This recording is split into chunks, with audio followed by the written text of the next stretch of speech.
Mbote na yonde kozali kolanda ngai, c'est l'évangéliste Lukubi Kagi Christ de l'éternité. Na nzela ya vidéo oyo ko intervenir na sujet ya message politique kati na église oyo muku na affaire passé koloba na église était boyebi oyo ezali domaine privé ya chef de l'État. Qu'est-ce qu'il y a à voir chef de l'État na kati na église domaine privé na ye domaine privé?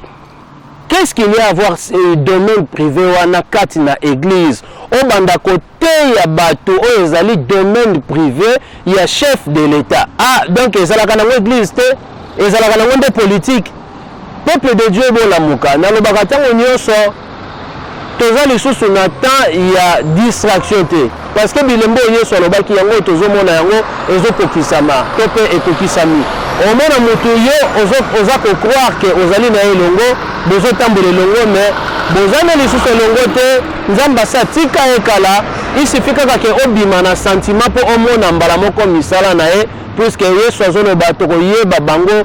na misala moko na naza ko s'adresser na yo e banindenge nini yo omema domaine privé ya nzambe ya domaine privé ya chef de l'État na église tika na tangela bino ngo po bambriye yete nani ambriye yete lelo yo lingola kisa ke yonde mutu oza combattant lelo komi combattant na Kisekedi okomi combattant na Tshisekedi ozo sala parce que oyo ozo sala nanga na zomona yango et puis peuple congolais azomona yango peuple congolais azobate oza quelques personnes oyo kangi ne yeba yete peuple congolais azo veiller sur baje na bino. Comment président de la République a joué rôle ezali ya peuple?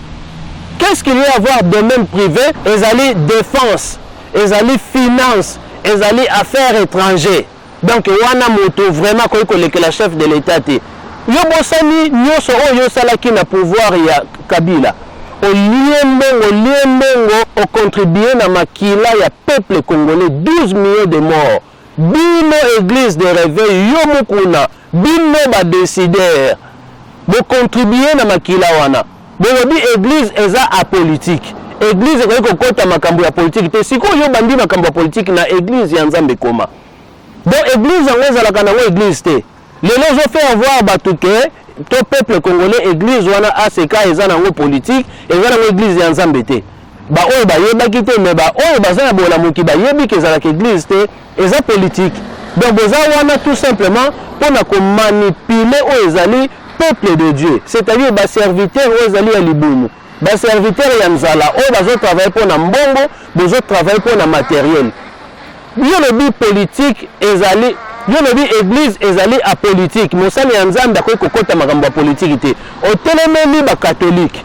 omoni wote que yo moko zo jouer ma be plus que ba catholique ozoboma penza peuple tina suka bosi bobomi peuple oyo na pouvoir ya Kabila siko yo lisusu bo continuer suko boma peuple oyo ezali na pouvoir ya Félix Tshisekedi. Comment Félix Tshisekedi a joué un rôle pour na kosunga peuple?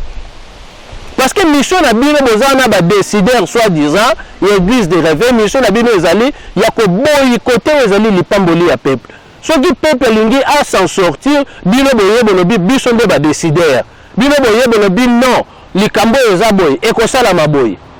Jusqu'à quand bokotika peuple oyo a souffrir? Jusqu'à quand?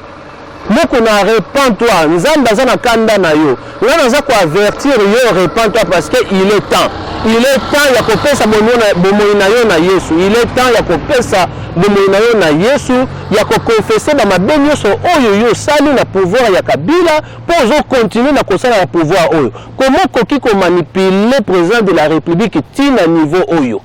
Moto ambriye yete donc yonde comme to comme porte-parole ya président de la République. Yondo comme porte-parole pour la nini de makambo nyonso lekaki ki jalelo nata ya Mobutu yango yobino basala nzambe soi-disant bozo continuer ngo ti nata ya Tshisekedi bosali yango na Kabila bozo continuer yango. Est-ce que kolobela bino quelque chose te peuple oyo a souffrir tant makila etangi 12 millions de morts bo contribuer na makila wana hein? Mais eza mawa yo lobi ete rendre à César ce qui est à César. Il y a politique, il y a politique. C'est ça votre interprétation. Il y a politique, il y a politique. Il y a église, il y a église. Si vous avez au continent où il y a César, au continent où il y a César, et bandi ndengenine. omoni suka atobomba mindenge nini nzamba kobimisa yo yiba na yo ndenge na lobaki yiba na yo 99 jours mukolo moko kaka eza ya nzamba kobimisa yo na poisa na ebite comment peuple oyo bozomona te vraiment libonde na ezali vraiment libonde na ezali molimo na nzamba simba bino afungola bino miso afungola bino matoyi bobima na église oyo aseka ezali ya nzambe te église oyo aseka ezali ya nzambe te ezali église pandemonium comment bozomona makambo ya boye et puis bato baza kosepela hein oh vas-y amen tout ça na oyo concerné politique amen ezali eloko oyo to pe déclaration oyo elobamaka kaka na makambo ya nzambe elobamaka na n'importe comment te na masolo moko songolo te elobamaka kaka na makambo ya nzambe oui amen ezala bongo ntango bino boyeba amen na likambo ekonsere ya nzambe te c'est-à-dire bozondima yango bavi na bino tikala bongo amen iyo bosala biso sala ngai ndenge nyonso bolingi boyebi te ke maloba mosusu eza badéclaration moko pandemonium oyo bazofaire déclare bino bozokanga yango amen bazosalisa bino alliance oyo ezali na pauvreté na souffrance ya bino c'est-à-dire botikala kaka bongo ye azala likolo bovenenaka ye boyebi yango te mokona aza franc-maçon il est temps kobongola motema na yo kite vie oyo ya magie kite vie oyo ya franc-maçonnerie ya destruction ya peuple. Comment tu lelo oyo ozo continuer tina Félix Koluko détruit au comme même porte-parole kolekati na ba chaîne oyo ezali RTNC kolebela oyo ezali makambo politique na kada ko boycotté oyo ezali soki omoni to gouvernement to opposition et que ça la boyo leki be boycotté oyo ezali to programme moko boyo to date moko boyo comme oyo pasaki na Jean-Pierre Bemba koya yo leki to bazwibino il faut bossa la jeune prière ou quoi na stade pour nini ko boycotté côté mais la oyo ezali jour wana batu bakende te koyamba. C'est quoi ça? Comment beaucoup tika kozala utiliser tina niveau oyo? Pour na kaka ba miette. Bien aimé lamuka. Mokuna il est temps ya ko repentir. Nzamba azako interpeller yo. Nzamba zo pesa yo temps. Soko repentir te oyo nzamba ko sala yo. Yo mona oko kufa prématuré wana. Oko kufa prématuré. Sukali. Okokufa RDC Soukali okokufa prématuré aujourd'hui double jeu tika c'est Félix Tshisekedi calme et libre koyate na ba manipulation na yo wana kati na église yo le baki déjà que y a politique église ezali a politique alors suka na yango politique tika la ya politique tout ça. Oh, parce que on peut cet exemple ezali so ya teteni so ya wapi soulèvement populaire tana ngose le kaki po tangu ba combattant bazolo ba ke soulèvement populaire bazola musa église bino bola lisa église bino bozola lisa bana na nzambe so disant bazasusu na part na mboka na bangote siko yoko lukani nyo to komi prendre en charge yo moko na aseka na yo na groupe na yo okomi prendre en charge yo moko na groupe na yo peuple congolais okomi prendre en charge te peuple congolais asia mi prendre en charge oyo yambalo yo moko eza lokola Hérode atali ba mange bazokende ko adorer Yesu alobi non bokende tan bozonga boyebisanga na pena kende ko adorer Yesu c'est-à-dire na kate mutu na kende ko adorer bokomi prendre en charge ya yo eza pour l'intérêt ya peuple mais pona Tshisekedi pona libumu na yo. Pourquoi tokoki kozala derrière bato to derrière les institutions songolo zala derrière peuple la voix du peuple c'est la voix de Dieu mais yo voix no eza voix ya nani ya politique voix venir Tshisekedi voix kimalanda ngolo bobomi RDC na bakabila bino nyonso vous les serviteurs de Dieu na Congo bolobi boza ba décideur hein lelo yonde mtozolo bakeono ono bana Kabila Joseph Kabila est-ce que na tango na yo ndimaki yango est-ce que na tango no ndimaki yo bosani ke na tango ya Joseph Kabila de détruire Congo bino nyonso soki ya ndimaki yango te yo po ndimaki yango te parce que ba congolais peuple congolais ba combattant ba telemela kibino église de Révendé ni bozola lisa peuple congolais bozo bato en otage bozo na lisabango na service aux alliés ya politique na service aux alliés ya président de la république ya clan wana aux alliés ya politique siko lelo yende mtolo baki ono na tango na yo ndimaki yango so Joseph Kabila ndimaki yango te yo ndimaki yango bino ba serviteur de Dieu soit disant bondimaki yango te pour nini lelo yondo ko changer face au maintenant ce ko kota na ka ya Tshisekedi ko banda ko manipuler on a tango na yo ndimaki yango mebino no so la du nombre yondimaki yango te bozala du nombre donc vous continuez ko manipuler ce ko changer face vous continuez à manipuler le président. Au moment où vous saboter le pouvoir du président, au moment où vous détruire, vous minimiser, vous croire que les gens même ethnie na président, il y a même poussé au changer face à la on a tango non ndimaki yango te, on ndimaki yango sikoyo na tango oyo yonde ndimi yango. Pour na tango wana yo po ndimaki yango te. Sinon na tango oyo yonde ndimi yango soit disant yonde mutu okomi mukonzi yonde mutu oza soit disant na même ethnie na président de la république yonde mutozo commander donc lokola ye na tango wana ndimaki yango te bien so ndimaki yango te oyeli susu na tango oyo po bondima yango te donc on ndimi sa président de la république yango te hein donc à ça la selo bino mais ezama wa peuple congolais la muka ezama ko ndete monaka mo grosso peuple azokumisa yo comment okosala o ezali ya malamu ekozala que non président a s'occuper na clan moko boye na bato moko boye ba malandi ngombe wana o ezali ba jalelo ba kijalelo tout ça mais pour s'occuper na peuple président moi s'occuper na peuple ezate pas nini ezana bato moko bazo pousser na mabe wana vie na ngai même koko yembe la président de la république eza interdiction eza abomination hein ko yembe la musicien mo yembe la président ba yembe la ba politicien o yembe les politiciens eza motifo ba kangayo 20 ans na prison ba kangi poko ko meki ko bwaka président to bwaki nani parce que bozo mema bango o ezali na distraction moko boye to o ezali na excès ya pouvoir moko boye asala makambo yo bino bolingi mais au peuple alingité c'est-à-dire bozo distraire bango hein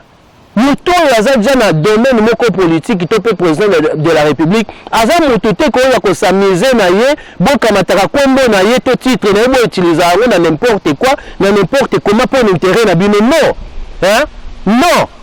on a ye bisabino bo est bo ye domaine privé ya chef de l'état pour ba embrayer était yonde muto za ko embrayer chef de l'état oza ko embrayer o ezali la politique c'est-à-dire bozo jouer qui serpent hein langue ya serpent bien aimé eza mawamu kuna na ebiso ke nzambe aza ko avertir yo nzambe aza ko pesa yo o ezali avertissement dernier avertissement okokufa prématuré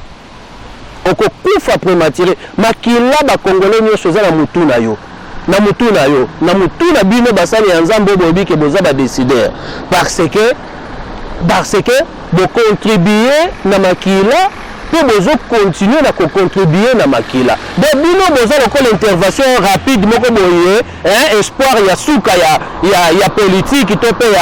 ya présidence une fois que peuple alingi atelema bino boyale de bloquer peuple bolobi biso nde ba décider ote allez prière na stade de martyr batnyo so ba kende kuna pour la nini batu ba se soulever te batu peuple congolais à intervenir te na likambo concernant balana et concernant batwa Kabila ye wana kutu botiki ye wana dénoncer Kabila Rwanda dénoncer ye azonga na mboka na bango osala ngote pourquoi sikonde na Félix Tshisekedi mo ne peut pas embrayer te bana na nini soki pena yo changer les côtés au komi penza que o combattant bandana na Kabila kende bandana na Kabila kende pe plan wana nyonso ba bomi justice pona bango ezate nye bandana na bango. Et moi, comment vous dites que nous sommes des serviteurs de Dieu, mais vous avez manipulé le peuple.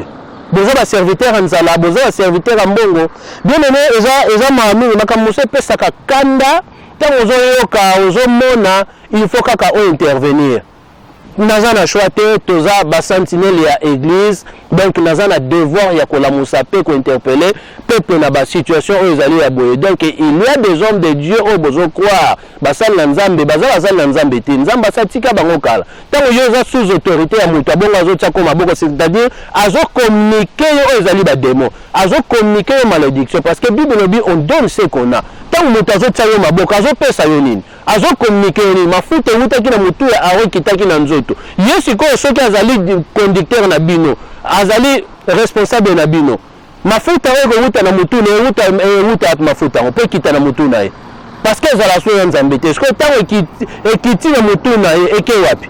donc yango bomoni ke bozo pambola mate église bozo pambola mate ba pasteur ne bozo pambola ma au moins que nous qu'on a comme badji puis basse belé tout ça via masanga l'ambiance mais bino betika la kaka bon la bonne banda au bon de la katile leo maintenant no mona changement te na vie na yo hein tout ça là na sentiment te nzamba za la nzambe ya tikotak azala nzambe ya viens voir avant nzambe te ko vanda 10 ans 20 ans utika la kaka wana bayebisa ko zala na foi foi pona lola oui ozobanga nzambe mais pona oyo pambola mana siècle présent nzambe de mutaelo bazo ba biso na Psaume 58 na verset 4 Bible lobi ils ont un venin pareil au venin d'un serpent d'un aspic qui sourd qui ferme son oreille donc bazali na venin moko naza na venin moko na munoko ne venin ya manipulation venin ozali ya ko boma peuple c'est-à-dire peuple s'en sortir te okende liboso te bozala toujours sous autorité na ko vénérer comme nzambe comme yende mtaresira nzambe nda pambola te nzamba pambola mututu po nini nzamba pambola ba pasteur yo pambola mati donc il faut ko bima na manipulation za l'emprise moni so papa za na mbongo bana pe ba za na mbongo mbula boni ya ona lobi vanda na église wana otika la kaka bongo là sous commerce marche raté to loko marche raté ozo kemba kaka est-ce que yo yako tika batu yo yako tika nani moko na to mwasi na ye bien aimé bobima na église donc nazo sala kaka appel que bobima parce que ezomona na bozomona bozala te batu mais ezona bongo bozomona mawa eza pasi toza sur na temps ya distraction te peuple de Dieu la muka ekomi siko na temps na yo ya lipamboli ekomi pe ke yo po sepela yo pe oseka oyaka kotika ba pasteur te ba pasteur ne baza na devoir ya kolesa yo peuple de Dieu et lokola berger na mpate berger mtalesa mpate mais lelo ekoma au contraire mpate même takoma olesa berger ba berger bazo ya minene ba berger batamo ya bajip ba berger bazo ko avancer bazo réussir yo mukoni no ko avancer mukoni otamwa na jeep mukoni osa ba voyage à poto mukoni no kende par-ci par là même kutu na mbanda kato ba Congo pourquoi est-ce que va l'influence qui pauvreté en signé qui contrat ngo wapi donc bien aimé il faut que bima nzambe abengi yo ozala liboso simate nzambe abengi na bomoime ya kufa te abengi za mutu mukila te il faut que bima na sous contrôle ya manipulation ozali ba pasteur o ya réveil na lobi ke échouer na mission na yango na lobi te ba pasteur nyo sola za mabe non il y a des pasteurs ozali ya bien mais bon na bango te na makelele batu batsa makelele te nzambe ya ko impressionner batu te aza nzambe ya makelele te nzambe aza nzambe ya doux ya calme moni donc oyoka ba pasteur wana kote o ba mbrouillement makelele te molimo na nzambe azana pona kotalisa ya bien parce que misale lobaka une fois misale ezotalisa ke no mutu oyo aza na nzambe mutu oyo aza so na nzambe te tango mutu azotika nzambe oyebake mutu atiki nzambe so pe mutu atiki nzambe te oyebake no mutu aza na nzambe parce que molimo na nzambe aza wana ozomona vraiment nzamba azwa lokumu na lobi ezalaki intervention moko vraiment musclé pour na kotalisa ce qui se passe actuellement na église de réveil comment ces gens les oyo babengi basali ya nzambe ya réveil baza kojouer peuple baza kojouer oyo ezali mboka donc eza mawa mboka eza vandi bango bazo contribuer vraiment bavandeli wana bango intérêt na bango baliaka bango intérêt na bango batambola bajip bazwa basi ebele bamela masanga bavia bakuti bango intérêt na bango bazala top bazala likolo bato mosusu bayembelaka bango bagumbamelaka bango batambolaka bango wa maputa batambolaka desi c'est-à-dire wana eza kobinela bino na solo eza vraiment pire buzoba oyo ngai nanu namona na vie na ngai te donc nakoki koaccepte yango te mpe nakotika te église ya nzambe esika mpo nzambe établir nga sentinelle na tala na beta maboko to na vanda kimia ekosimba te Voilà, tosuki wana pona intervention na ngai na nzela ya analyse oyo ya acte ya Mukuna avec Mukuna pasteur Mukuna ya ACK boye tomonani mbala ya sima na kombo na Yesu Kristo.